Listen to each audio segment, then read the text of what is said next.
All right, good afternoon, good evening, everyone. My name is Jose, and I am a senior economic tutor for OneClass. Basically, today we're going to go over a couple of economics questions, basic economic questions in the high school and early university college level. And our junior tutors have answered them, and I'm just going to walk you through the steps on how they got those answers. A little bit of background about myself is I have a bachelor's degree in economics, and I currently work as an analyst at one of the big 5 banks in Canada. And basically, if you're having any troubles with some of your economics homework, if you have any questions, then I encourage you to look at the link in the bio, and we should be able to help you with that. So with that being said, let's get started.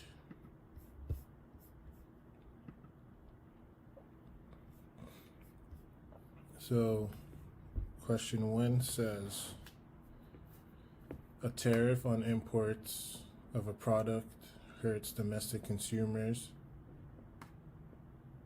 of this product more than it benefits the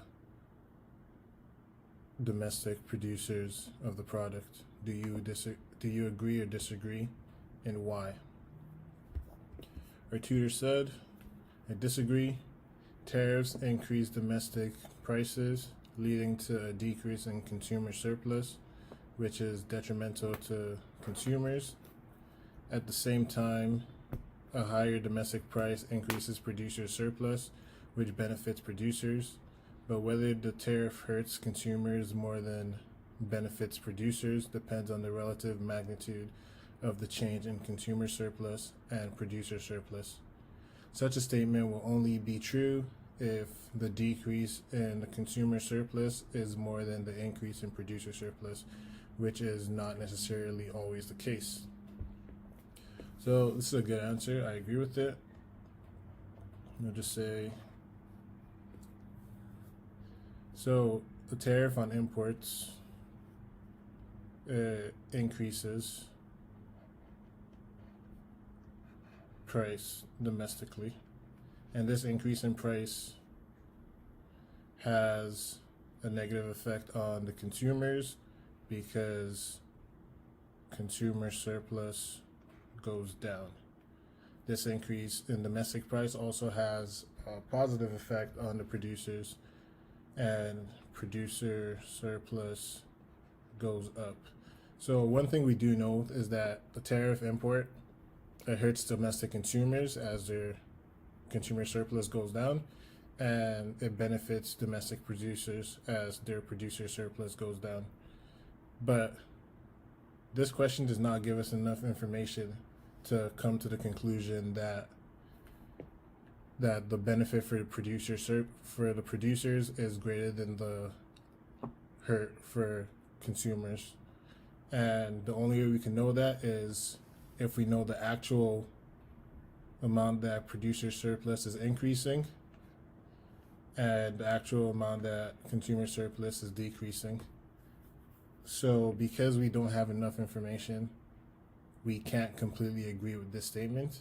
And like our tutor said, it's not always necessarily the case. Although consumers do end up worse off and producers do end up better off, the producer surplus increase can sometimes only be, let's say the increase is 5 and the consumer surplus decrease is 4. Or no, the consumer surplus decrease is, let's change this to 8. Actually, no, 4 is good. The consumer surplus decrease is 4. So yeah, we could tell that producers are better off here and consumers are worse off. But the decrease in consumer surplus is not more than the increase in producer surplus. So the domestic consumers are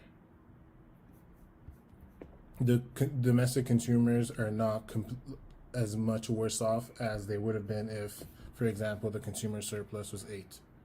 So this is the correct answer. we disagree with this statement because we don't know exactly how much producer surplus is increasing by and how much consumer surplus is decreasing by.